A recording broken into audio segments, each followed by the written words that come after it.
Now today, most people think nothing of using the phone to speak to a relative on the other side of the world or surfing the internet. But global communications might never have happened were it not for the ingenuity of one company from the Midlands.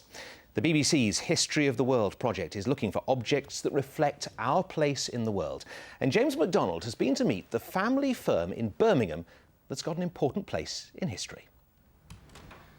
At one end of Webster and Horsfall's boardroom sits a small, almost forgotten cabinet.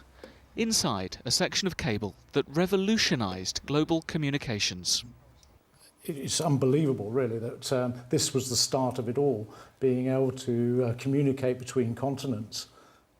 I think our ancestors would be just completely amazed at where we are now. Hi Jonathan, this is Mike from South Africa. How are you doing? Yeah, not too bad. Still cold. The Horsfall family still run the business selling wire to customers across the world. This is their ancestor, James Horsfall, who invented new ways of making wire in 1854. At that time, attempts to lay undersea telegraph cables kept failing. The cable just wasn't strong enough. Cables made with Horsfall's new, stronger wire were laid by Brunel's steamship the Great Eastern.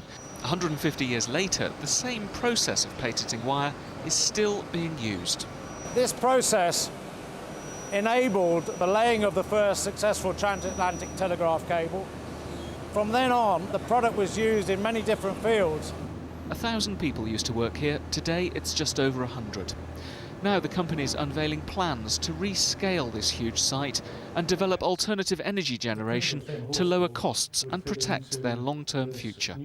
With a company like ours, we've got to build on the history that we have. We've got employees who work here who have been here for generations. Their fathers worked here and their grandfathers worked here.